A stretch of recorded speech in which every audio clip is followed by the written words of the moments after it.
Someone looked at you today and decided you were smaller than you are. Maybe it was a word. Maybe it was the way they cut you off before you finished speaking, as if what you were saying had already been weighed and found not worth the weight. Maybe it was nothing you could even point to. A tone, a glance, a door that closed a little too fast behind them. And you felt it, that heat rising from somewhere under the ribs, that voice inside that says, say something, do something, don't just stand there and take it. Here is the truth almost no one will tell you. The moment someone disrespects you is not a test of them, it is a test of you. They have already shown you what they are. What happens next shows you what you are.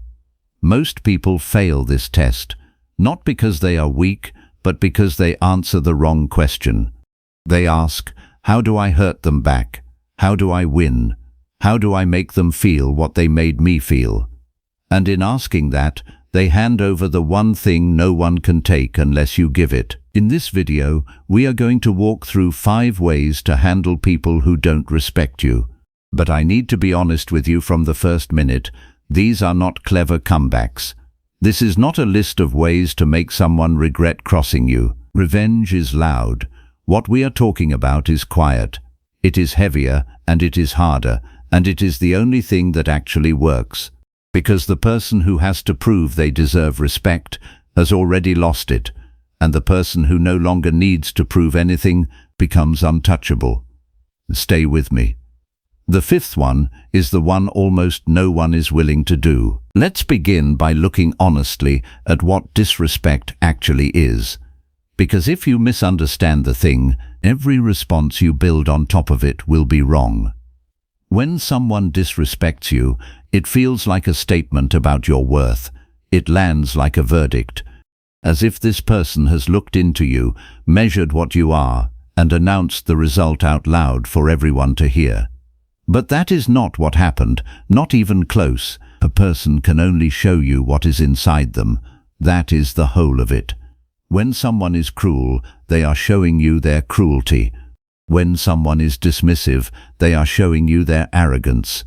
When someone mocks, they are telling you, in the loudest possible way, about the noise inside their own chest. None of it is information about you. All of it is information about them. Think of it this way.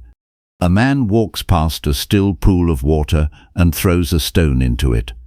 The water did nothing. It was calm before he came, and it will be calm again after he leaves. His need to throw the stone came from inside him. He carried it there.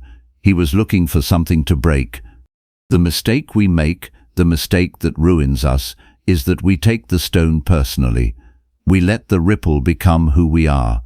We spend the rest of the day, sometimes the rest of the week, replaying the splash, turning it over, feeding it. And here is the strange thing. The person who threw the stone has already forgotten. They moved on. They said their sharp word and walked into their own life, their own troubles, their own noise. You are the only one still standing at the water's edge, hours later, staring at ripples that stopped moving long ago. So the first shift, the one everything else rests on, is this. Their disrespect is not a mirror showing you your value. It is a window showing you theirs. Once you truly see that, something loosens. The verdict was never real. There was no court. There was only a person carrying their own weight who chose for a moment to set it down on you. You do not have to pick it up, but knowing this and living it are 2 different worlds. Because in the moment, the body does not care what you know. The heat comes first. The blood moves before the mind does. And that is when most of the damage is done, not by them, but by us, in the seconds after. Let me show you the trap, so you can see it clearly the next time it opens under your feet. When someone disrespects you, and you strike back, sharp word for sharp word, coldness for coldness, it feels like strength. It feels like you defended yourself. But watch what actually happened. You let them choose the ground. You let them decide when the fight starts, and what it is about, and how loud it gets. They set the tone, and you matched it. which means for those few minutes they were holding the reins of your behavior. Your calm, your dignity, the version of you that you have worked to become, all of it handed to a person who thinks so little of you. That is the cruelest part. When you react, you don't just lose the exchange, you lose yourself in it. You become, briefly, exactly the kind of person they treated you as. You prove them right. There is an old image of a man who, when he grows angry, brays, his voice rising harsh and ugly, the way a donkey's does when it is startled. He cannot hear himself, but everyone around him can. And no one who hears that sound thinks, how powerful. They think, how out of control. That is what happens to a person who answers disrespect with reaction. They think they are roaring like a lion. Everyone watching hears the bray. So before we get to the 5 ways, hold this in your mind. The goal is not to win the moment. The goal is to walk out of the moment still yourself, still whole, still standing on your own ground, and not the ground they tried to drag you onto. Everything that follows is built to protect that. The first way, and in some ways, the one that makes all the others possible. Do not react in the moment. Not, never respond. Not, swallow everything and let people walk over you. We will get to boundaries, and they matter, but in the first few seconds after disrespect, do nothing. Say nothing. Let the silence sit. I know how hard that is. Silence in that moment feels like defeat.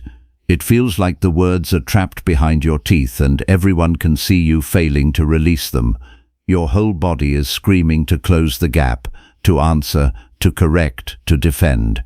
But that gap, between what happened and how you respond, that gap is the most valuable space you will ever own. So much of who you become is decided in there. Rush through it, and you are just an animal reacting to a poke. Learn to live in it, even for 3 seconds, even for 1 breath, and you become something almost no one around you is. You become a person who is difficult to move. Watch what silence does to the one who disrespected you. They came expecting a reaction. They threw the stone waiting for the splash.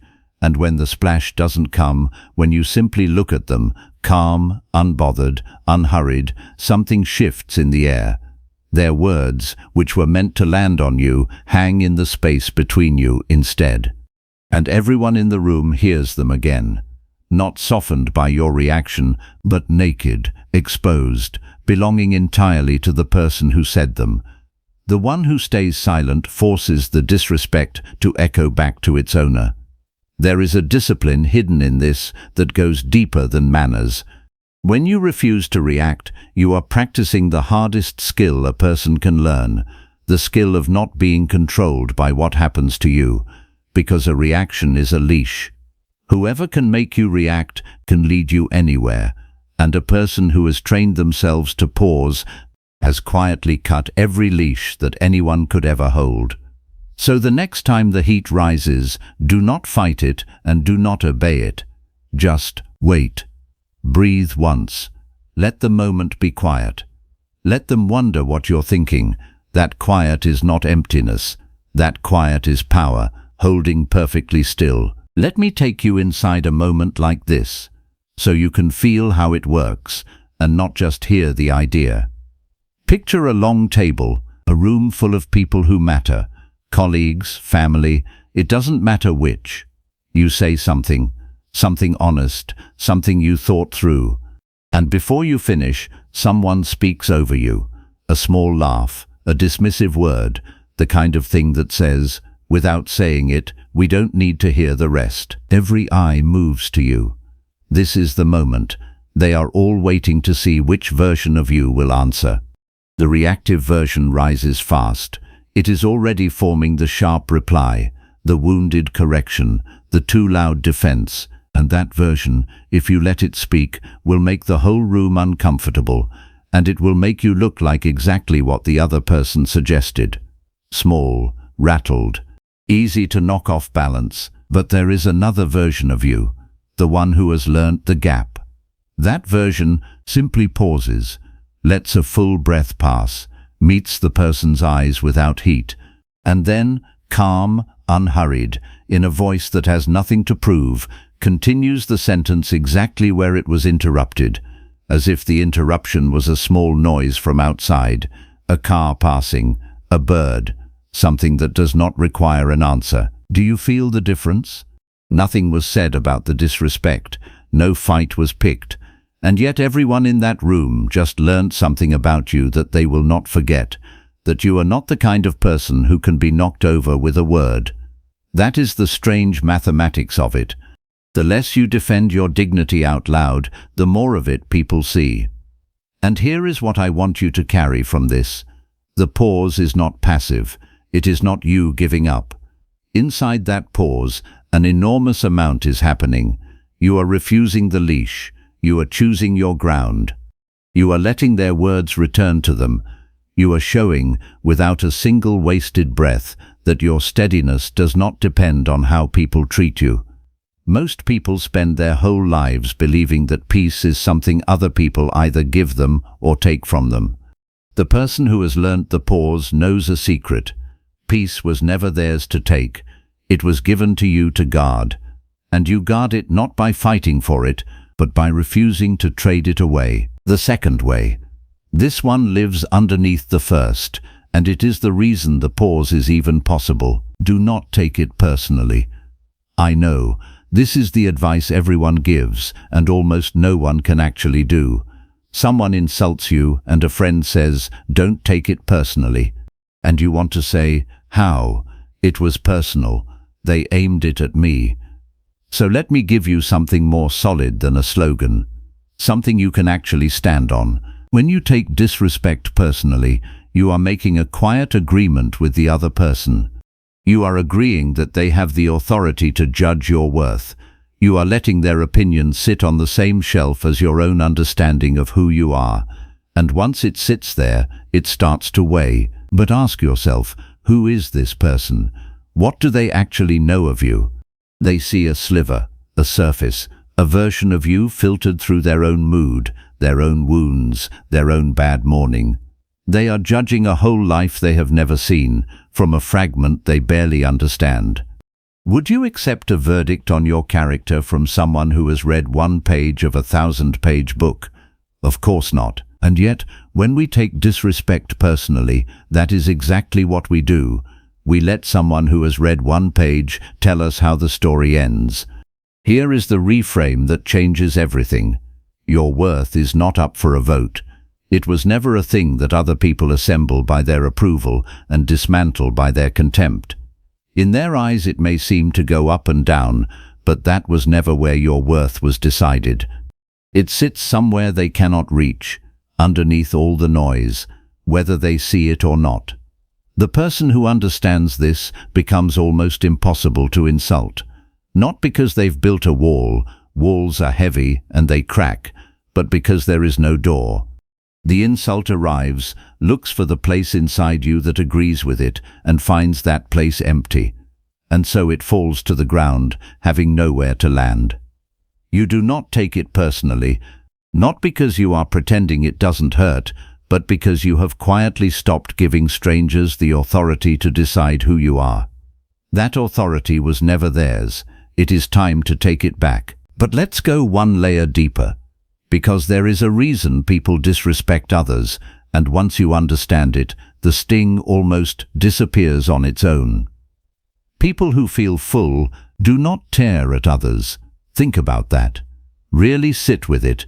The person who is at peace inside themselves has no need to make you smaller. It does nothing for them. They gain nothing from it. It is the empty ones who reach for contempt. The person who belittles you is trying to borrow height by standing on your shoulders. The person who mocks is trying to feel clever in a life where they rarely feel it. The person who dismisses you is often terrified of being dismissed themselves, and so they strike first, a small, sad attempt to control who gets to feel unwanted in the room. When you see this clearly, something unexpected happens. The disrespect stops looking like an attack and starts looking like a confession. Every cruel word is a person telling on themselves. Every sneer is a small window into a life that is not going well on the inside. This is not an excuse for their behavior. Understanding why someone acts poorly does not mean you approve of it, and it does not mean you keep them close. We will get to distance, but understanding changes what the behavior does to you. It moves the weight off your back and puts it back where it belongs, on theirs. And there is a discipline here worth naming. Think well of people, but do not be blind. Those are not opposites. They are meant to travel together. Thinking well of people means you do not rush to assume the worst. You leave room.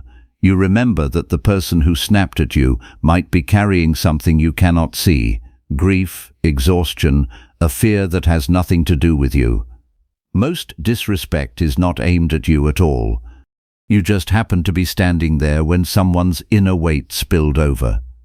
But thinking well of someone is not the same as handing them the keys. You can believe the best about a person's struggle and still not let them treat you as a place to unload it. Good opinion is generous. It is not access. You can keep your heart soft toward someone and keep your boundaries firm at the same time. That is the balance most people never find. They either grow bitter and assume everyone is against them, or they grow naive and let anyone in. The steady person walks the narrow road between the two.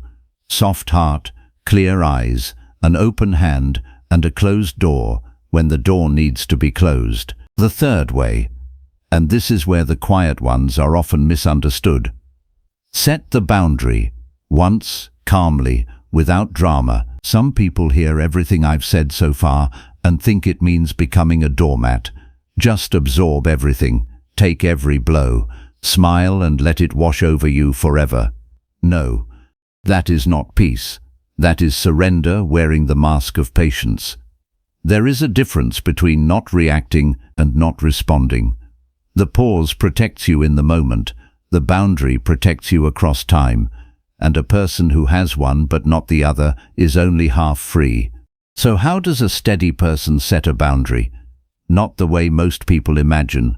Not with a scene, not with a speech, not with a long emotional explanation that hands the other person a map of exactly where you're vulnerable. You set it the way you would state a simple fact, quietly, once.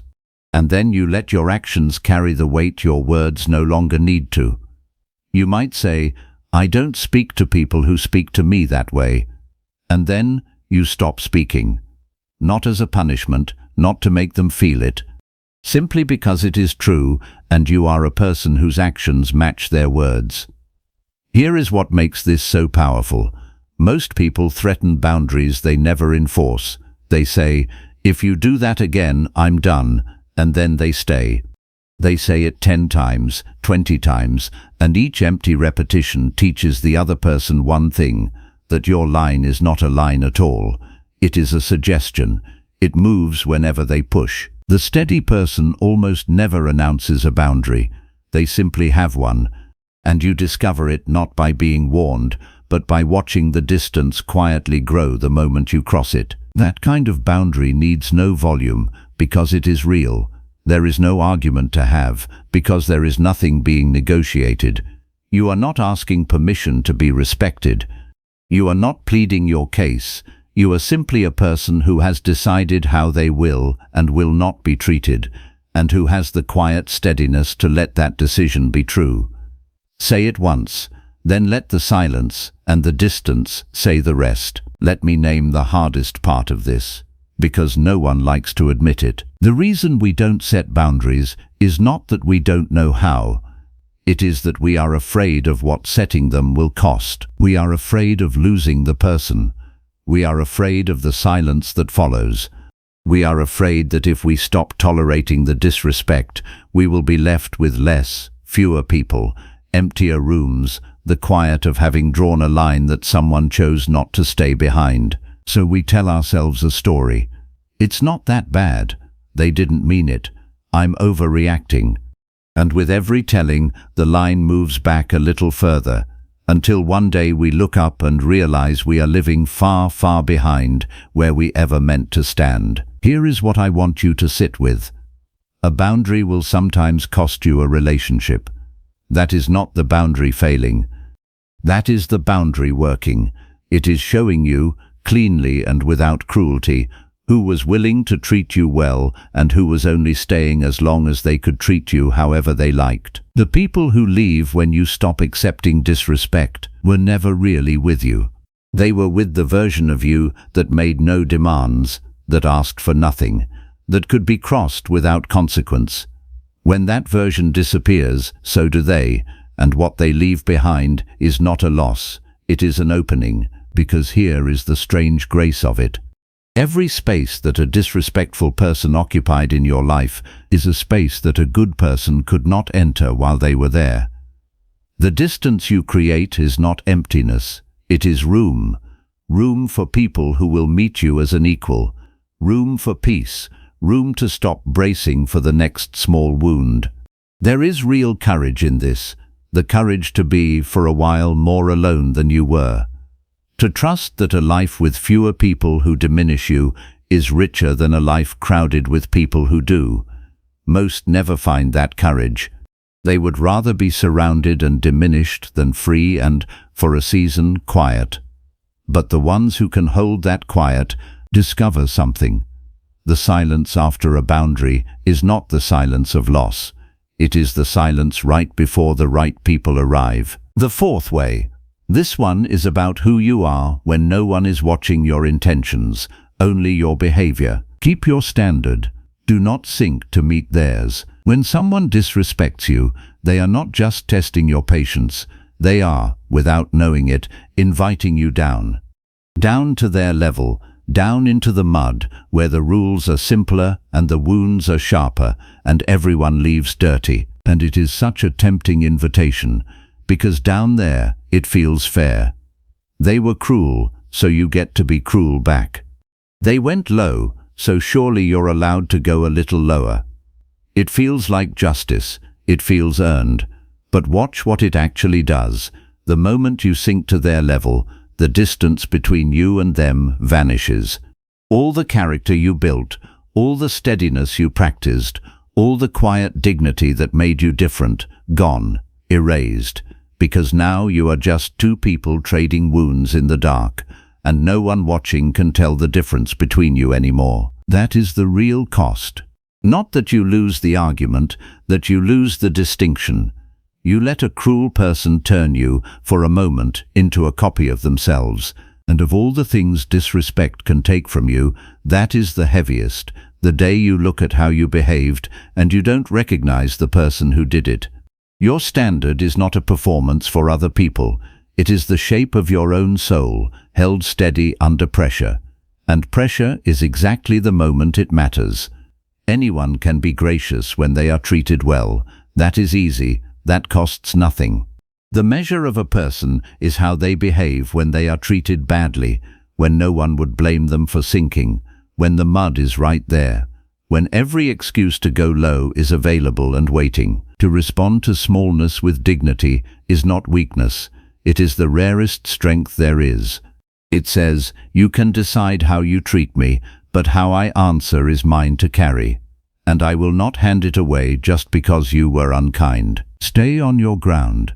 Keep your standard. Let them wonder how you do it. But let's be careful here, because there is a false version of this that looks the same on the surface and rots underneath. The false version is when you keep your standard as a weapon, when you stay calm, but only to make the other person look worse. When your dignity is really just a quieter, more sophisticated form of contempt. Look how gracious I am. Look how badly you're behaving. Look how much better I am than you. That is not dignity. That is pride, wearing dignity's clothes. And people can feel the difference, even if they can't name it. There is a coldness to superiority that a truly steady person does not carry. So how do you keep your standard without letting it curdle into arrogance? You remember that you are not better than them. You are simply choosing better than they are in this moment. That is a completely different thing. It is not a claim about your worth over theirs. It is a decision about your behavior, made fresh right now. And it is a decision you could fail tomorrow, in a weaker moment, with a sharper wound. The steady person holds their standard the way you hold something precious that was placed in your care, with gratitude, not with pride. They know that their calm is not a trophy they earned and get to wave over others. It is closer to a gift they were given, and that they are trying not to waste. And you do not wave a gift in someone's face, you just carry it well. There is a humility in this that softens everything. When you stop seeing your good behavior as proof that you are above the other person, the last trace of the fight leaves you. You are no longer competing, you are simply being who you are, quietly, whether or not it is noticed, whether or not it is returned. And that is when your dignity becomes truly untouchable, because it is no longer tied to being better than anyone. It is not a scoreboard, it is just you. The same in the mud and on the mountain, the same when honored and when insulted, a person whose worth does not rise and fall with the room. The one who behaves well to look superior can be knocked off balance the moment someone behaves better. The one who behaves well simply because that is who they are cannot be knocked off balance at all. There is nothing left to knock. The fifth way, the hardest one, the one almost no one is willing to do, because it asks you to release the very thing you most want to hold. Let go of the outcome. Here is what I mean. After someone disrespects you, even if you paused, even if you didn't take it personally, even if you set your boundary and kept your standard, there is still one hook left in you, and it is the deepest one. You want them to understand. You want them to see that they were wrong. You want the story to end with them realizing what they did, feeling it, and, somewhere down the line, respecting you after all. You want justice. You want the record set straight. You want to be understood by the very person who refused to understand you. And that wanting will keep you tied to them long after the moment is over. Because as long as you need their understanding, their apology, their eventual respect, you are still waiting on them. You have handed them a role in your piece. You are, in a quiet way, still standing at the water's edge, waiting for the person who threw the stone to come back and say sorry. They may never come back. They may never understand. They may go their whole life never once seeing what they did to you. If your peace depends on that changing, your peace is in their hands, and they are not careful with it. So the fifth way, the deepest freedom, is to release the outcome entirely, to do your part, to pause, to stand, to hold your dignity, and then to let it go, completely, to stop waiting for the ending you wanted, to accept that some people will misjudge you until the day they die, and that this is not yours to fix. This is not giving up. It is the opposite. It is the moment you take the last piece of yourself back out of their hands. You are no longer waiting for them to make it right. You are no longer performing your dignity in the hope they'll finally notice. You have done what was yours to do, and you have set down everything that was never yours to carry. There is a lightness on the other side of this that is hard to describe to someone who has never felt it. It is the lightness of a person who has stopped needing to be understood by everyone, who has made peace with being misjudged, who can walk away from a room where they were disrespected and not carry the room with them. That is the freedom at the very end of this road. Not that they respect you, but that you no longer need them to. But I don't want to leave that hanging in the air like it's simple. Letting go of the outcome is the hardest thing in this entire video, and I would be lying to you if I made it sound easy, because the wanting is not shallow. The desire to be understood is one of the deepest things in a human being. We are built to want it. When someone misjudges us and there is nothing we can do to correct it, it aches in a specific way, the ache of a truth that no one will receive. You know you are not what they said you are, and you have to live with the fact that they will believe it anyway. So how do you actually let go? Not pretend to, not force a fake smile over it. Actually release it. You start by being honest about what letting go is not. It is not deciding you don't care. You do care. It is not pretending it didn't hurt, it did. Letting go is not a feeling you manufacture, it is a decision you make, again and again, in the quiet, the decision to stop carrying a weight you were never meant to carry, even on the days when your arms reach for it out of habit. Some outcomes are simply not ours. This is one of the most freeing things a person can ever accept. There is a line, and on one side of it are the things that are yours, your effort, your behavior, your response, the standard you hold. And on the other side are the things that are not. How people receive you, whether they understand, whether they ever come to respect what they dismissed. Almost all of human suffering comes from reaching across that line, from gripping outcomes that were never in our hands. And almost all of human peace comes from the same small, quiet act, repeated for a lifetime, doing your part fully, and then opening your hands. You will have to do this more than once. That is not failure. The weight comes back. You set it down, and an hour later you notice it in your arms again, and you set it down again. That is the practice. Not one grand act of release, but 1,000 small ones, until the setting down becomes easier than the carrying. And slowly, not all at once, you become a person the disrespect cannot follow home. They can say what they say in the room, but the room stays in the room. You walk out, and you walk out empty-handed, and light and free. Let's stand back now and see the whole shape of it.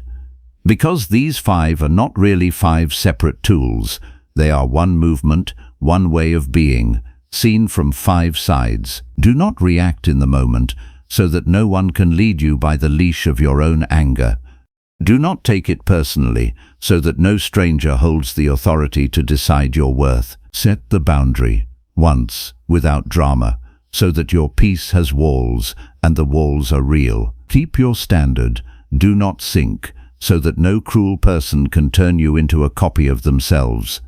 And let go of the outcome, so that your freedom does not wait on an apology that may never come. Do you see what they build together? Each one takes a piece of yourself back out of other people's hands. Your calm, your worth, your space, your character, your peace. Piece by piece, you gather back everything that disrespect tries to scatter, until there is a version of you that simply cannot be reached by it. And this is the part that surprises people. When you live this way, the disrespect starts to fade on its own. Not because the world got kinder, but because people treat you the way you allow yourself to be treated, and a person who is this steady, this rooted, this hard to move, quietly stops being a target. The mocker looks for someone who will flinch. The one who diminishes looks for someone who will shrink. And when they find a person who does neither, who pauses, holds their standard, sets their line, and walks away light, there is nothing there for them, no splash, no ripple, no reward. So they move on, looking for easier water. You did not have to fight a single one of them. You simply became a person they could not use. That is the whole secret. You never win the war against disrespect by fighting harder. You win it by becoming someone the war cannot touch. But I want to take you somewhere deeper than strategy before we finish. Because if all of this is only a clever way to come out on top, it will not hold. Under real pressure, over years, technique alone always cracks. So let me ask the question underneath the question. Why does it matter, really, how you respond to someone who does not respect you? It matters because every one of these moments is quietly shaping you. Not them, you. Each time someone disrespects you and you pause instead of striking, you become a slightly steadier person. Each time you refuse to sink, you carve your character a little deeper. Each time you set a boundary and let go of the outcome, you grow a little more free. The disrespectful person thinks they are doing something to you, but if you handle it well, they are unknowingly doing something for you. They are handing you, over and over, the exact resistance a soul needs to grow strong.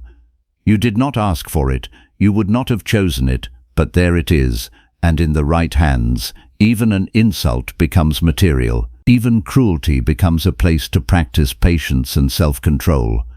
This is why the small moments matter so much. Not because any single insult is important, most of them are not, but because how you meet them, again and again, is slowly deciding what kind of person you will be for the rest of your life. Steady or shaken, free or leashed, whole or scattered across every room where someone once treated you poorly. And there is a deeper stillness available here, underneath even the freedom. It is the peace of knowing that your worth was never something you had to defend in the first place. That it does not need to be argued or proven or protected from the opinions of people who cannot see you clearly. That it was given to you, whole, before any of them ever spoke a word, and that nothing they say can add to it or take from it. A person who truly knows this walks through the world differently, lighter, slower to wound, impossible to diminish. Not because they built themselves into a fortress, but because they finally understood where their worth came from, and it was never in the hands of the crowd. And here, at the very end, is the quiet truth this whole road was leading to. You have been told your entire life that respect is something you must win, extract, demand, that you must fight for your place, prove your worth, force the world to see you. And so people spend their years exhausted, grasping at the approval of others, wounded by every slight, never still. But the steadiness we've been describing does not come from winning that fight. It comes from stepping out of it altogether. And that is only possible when you understand one thing, that your worth was never assigned to you by people, and so it was never theirs to take. You were given your dignity. It was placed in you before any human being ever weighed in, by the one who made you, who knows you far more truly than the crowd ever could, and whose judgment is the only one that was ever real. The calm you have been learning to guard was given to you. The strength to pause, to stand, to let go, given. None of it did you make. It was placed in your care, and you are only learning, slowly, to stop wasting it. That is why you do not need their respect. Not because you are above needing anything, but because the one whose regard actually matters already sees you completely. The people who disrespected you were reading one page. He has read the whole book. He knows what was done to you, and he knows how you carried it, and nothing is lost with him, not a single wound, not a single act of quiet dignity that no one else noticed. So let them think what they think. Their hearts are not in your hands, and, mercifully, yours is not in theirs. Hearts turn by a power far greater than any of us. Your task was never to force anyone to see you. Your task was only this, to respond with dignity, to hold your standard, and to place the outcome and the people and the justice of it all in the hands of the one who never misjudges. Do your part, and then let it go to him. That is the freedom no one can ever take from you, and it is where real peace has been waiting the whole time. If this reached you today, carry it gently, and I'll see you in the next one.